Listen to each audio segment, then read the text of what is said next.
Hello guys. Hello guys, आज हम ABG के क्वेश्चंस करेंगे। एबीजी के क्वेश्चन में मेनली आपको जैसे कोई क्वेश्चन आपको पता करना है कि रेस्पिरेटरी है या मेटाबॉलिक है, एसिडोसिस है, अल्कालोसिस है। इन चीज़ों के लिए आपको बस दिमाग में 3-4 चीज़ों को लेके चलना है और आपका क्वेश्चन बहुत ईजीली सॉल्व हो जाएगा। तो मेनली हम इस क्वेश्चन इसमें करते क्या है, एक छोटी सी ट्रिक है जो हमें याद रखनी पड़ती है, that is ROME. Respiratory opposite और मेटाबॉलिक इक्वल। तो आप करते क्या है मेनली इसमें कि क्या अपोजिट होना चाहिए रेस्पिरेटरी में। आप कहोगे रेस्पिरेटरी में क्या अपोजिट होना चाहिए, तो रेस्पिरेटरी में हम पीएच और पीसीओ2 की वैल्यू देखते हैं। पीएच और पीसीओ2 की वैल्यू, अगर पीएच बढ़ा हुआ है पीसीओ2 कम है, या फिर पीएच कम है तो पीसीओ2 बढ़ा होना चाहिए। अगर दोनों अपोजिट डायरेक्शन में रेस्पिरेटरी में अपोजिट, तो हम उसे बोल देंगे रेस्पिरेटरी है। और मेटाबॉलिक में क्या कहेंगे, मेटाबॉलिक में हम पीएच और SCO3 को देखेंगे। बोला ना क्या इक्वल होना चाहिए, तो पीएच और SCO3 की वैल्यू इक्वल नहीं, मतलब कि अगर पीएच बढ़ रहा है तो SCO3 भी बढ़ना चाहिए सेम डायरेक्शन में। मतलब अगर पीएच कम हो रहा है तो SCO3 भी कम होना चाहिए, तो हम बोल देंगे ये मेटाबॉलिक है। तो आपने यहाँ तक तो कर लिया कि ये मेटाबॉलिक है या रेस्पिरेटरी है। अब सेकंड टास्क आपका ये पता करना कि एसिडोसिस है या अल्कालोसिस है। तो एसिडोसिस और अल्कालोसिस पता करने के लिए आगे हमें फर्दर चीज़ें देखनी पड़ेंगी, इवेल्युएट करनी पड़ेंगी कि एसिडोसिस है या अल्कालोसिस है। तो एक रेस्पिरेटरी एसिडोसिस का एग्जांपल लेते हैं हम। हमें पता है कि अगर CO2 बढ़ गया हमारी बॉडी में तो CO2 एसिडिक इन नेचर होता है, तो हम बोल देंगे रेस्पिरेटरी एसिडोसिस है।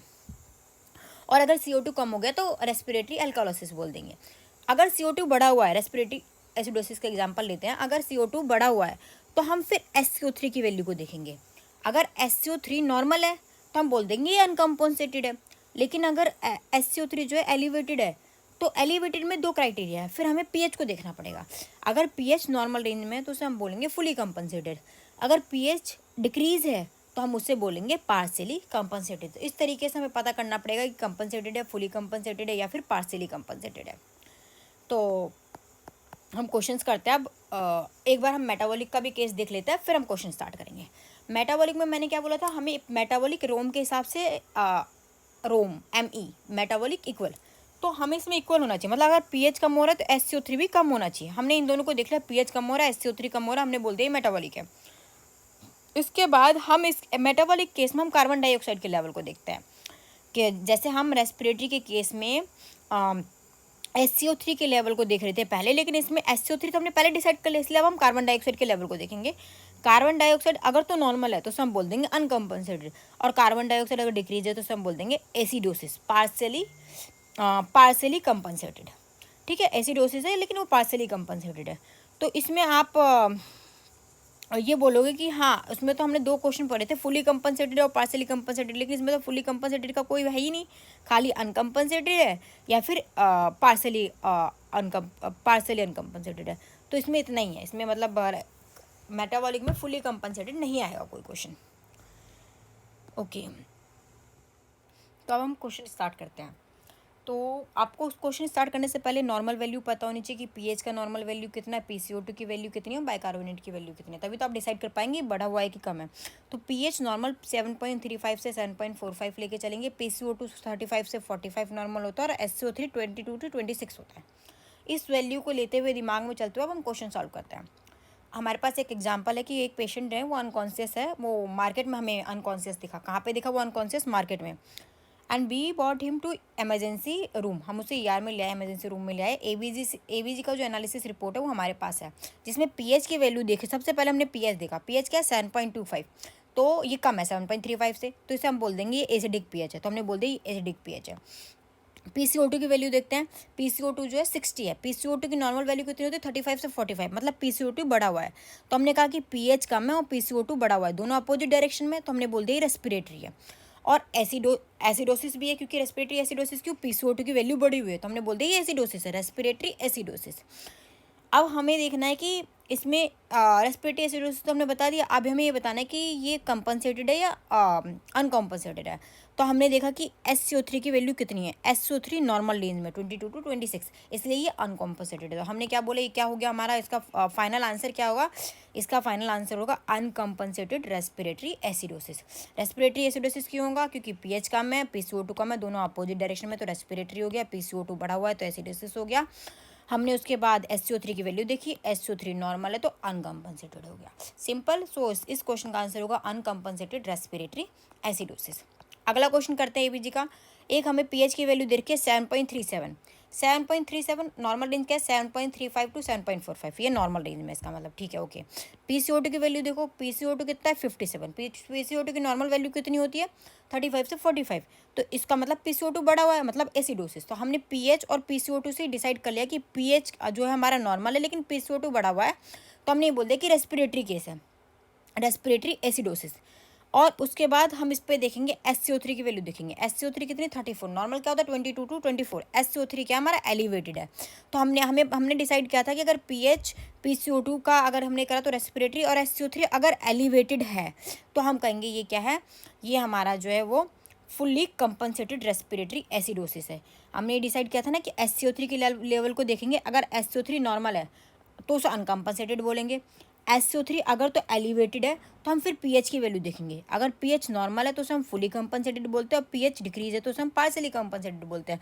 इस वाले केस में हमारा पीएच नॉर्मल है, इसलिए हमने इसको क्या बोल दिया, फुल्ली कंपनसेटेड। हमने SCO3 से डिसाइड कर लिया कि SCO3 है तो ये कंपनसेटेड है। अब हमें पता करना है कि फुली कंपनसेटेड है या पार्सली कंपनसेटेड है। तो फुल्ली कंपनसेटेड के लिए हम पीएच की वैल्यू देखेंगे, अगर पीएच नॉर्मल है तो फुली कंपनसेटेड, अगर पीएच डिक्रीज है तो हम कह देंगे पार्सली कंपनसेटेड।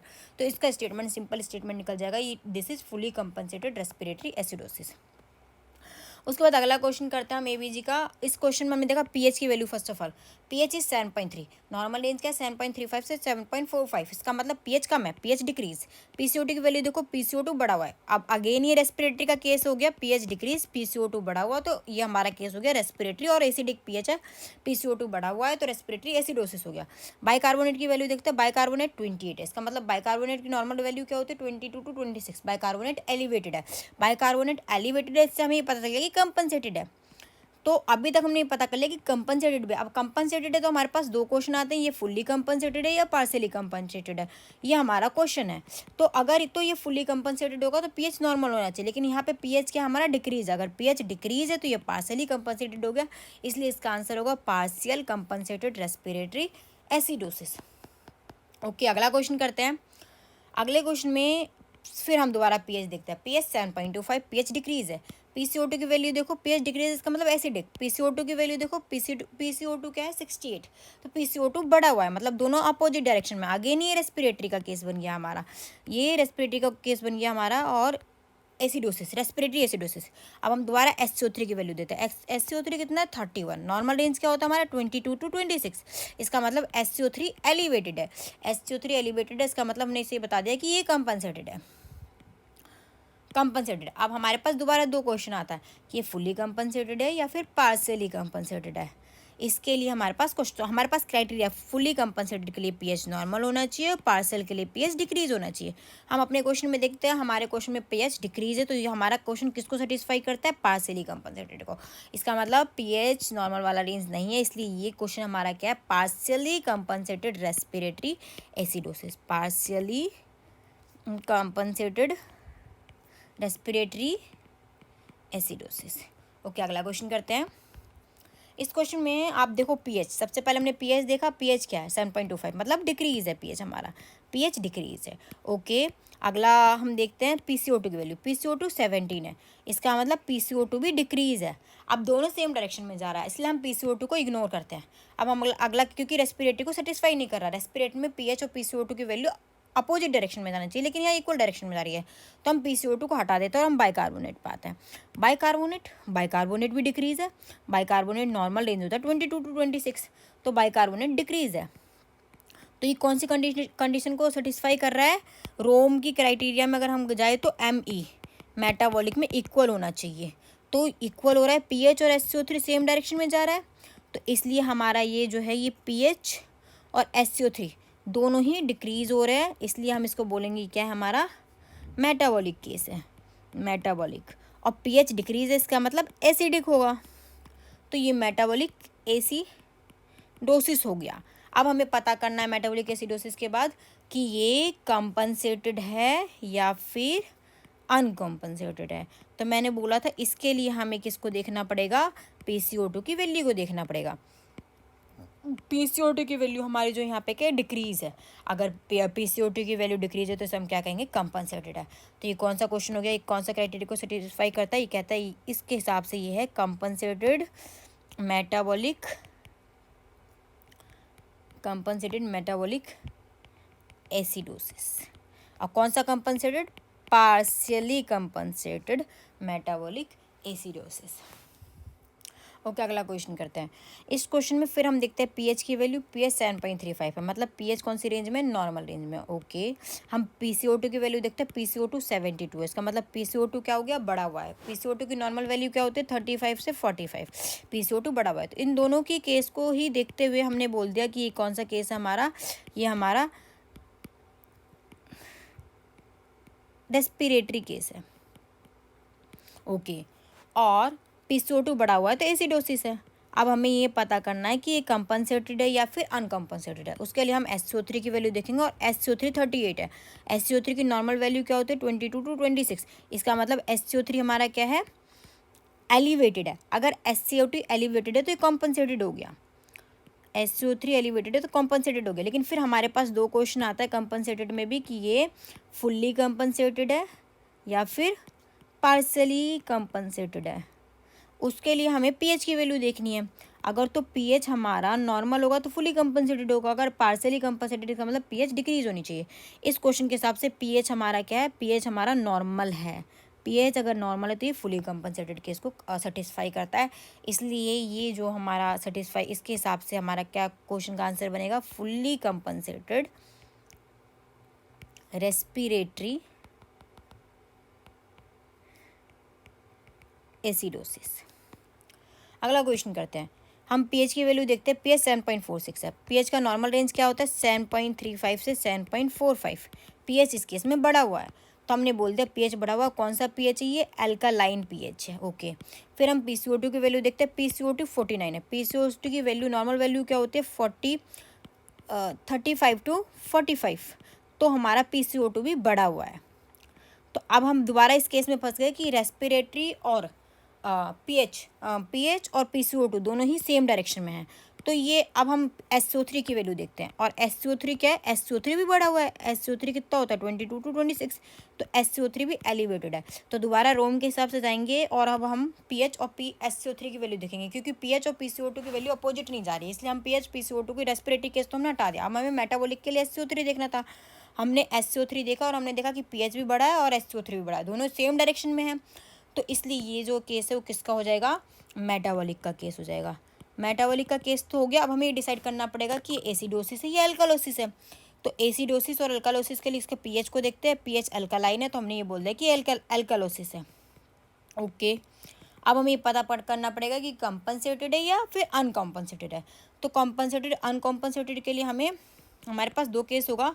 हमें ये पता करना पड़ेगा कॉम्पनसेटेड है या फिर अनकम्पनसेटेड है। तो अगर कंपनसेटेड होगा तो CO2 की वैल्यू हमारी जो है वो क्या होनी चाहिए? एलिवेट होनी चाहिए। और अनकम्पनसेटेड होगा तो CO2 क्या होगा? नॉर्मल होगा। इस केस में हमारा CO2 बढ़ा हुआ है, तो ये किस कंडीशन को सेटिस्फाई करता है? इसके हिसाब से हमारा आंसर होगा कंपनसेटेड मेटाबॉलिक एल्कालोसिस। समझ में आ गया? मेरे हिसाब से आप इतने क्वेश्चन करने के बाद आपको भी थोड़ा सा कॉन्फिडेंट हो गया होगा कि आप आगे क्वेश्चंस कर सकते हैं। ओके, ये क्वेश्चन आप अपने हिसाब से करना, मैं थोड़ा टाइम दूंगी। तब तक मैं लिखती हूँ। पीएच जो है 7.51 है, तो आप बताओ क्या होगा? पीएच 7.51 का मतलब नॉर्मल रेंज क्या है? 7.35 से 7.45। यहाँ पे क्या है? 7.51। इसका मतलब हमारा पीएच क्या है? बढ़ गया इस वाले केस में। ओके, फिर हम पीसीओ2 के केस को देखते हैं। पीसीओ2 क्या है? 22। नॉर्मल पीसीओ2 के रेंज क्या होता है? 35 से 45। इसका मतलब हमारा पीसीओ2 यहाँ पे क्या हुआ है? पीसीओ2 हमारा डिक्रीज हो गया है। तो दोनों के दोनों केस में हमने देखा कि ये रेस्पिरेटरी को सेटिस्फाई कर रहा है। पीएच बढ़ गया और पीसीओ2 कम हो गया है, तो अपोजिट डायरेक्शन में जा रहा है रोम के हिसाब से, तो हमने बोल दिया ये रेस्पिरेटरी है। ओके, रेस्पिरेटरी है। और हमारा पीएच कौन सा पीएच बढ़ा हुआ है? तो अल्कालोसिस पीएच है, अल्कालाइन पीएच है। तो और पीसीओ2 वैसे भी कम हो रहा है, तो पीसीओ2 कम होने के हिसाब से भी हम अल्कालाइन ही बोल देंगे। तो ये हमारा अल्कालोसिस है। अब हमें ये देखना है कि कंपनसेटेड है या फिर अनकम्पनसेटेड है। तो उसके लिए हमें SCO3 की वैल्यू को देखना पड़ेगा, और SCO3 की वैल्यू कितनी है? 25 है। SCO3 का नॉर्मल रेंज क्या होता है? 22 to 26। इसका मतलब SCO3 क्या है? नॉर्मल है। अगर नॉर्मल है तो ये अनकम्पनसेटेड है। तो इस क्वेश्चन के हिसाब से हमारा आंसर बनेगा अनकम्पनसेटेड रेस्पिरेटरी एल्कालोसिस। सो आई होप आप लोगों को इस वीडियो से थोड़े से आप कुछ क्वेश्चंस आपके हिसाब से थोड़ा इजी बना पाई हूँ मैं। और अगर आपको मेरी वीडियो पसंद आए तो प्लीज़ मेरे चैनल को सब्सक्राइब करें, लाइक करें और कमेंट करें कि आपको वीडियो कैसी लगी है और नेक्स्ट वीडियो मुझे किस टॉपिक पे बनाना चाहिए। Thank you.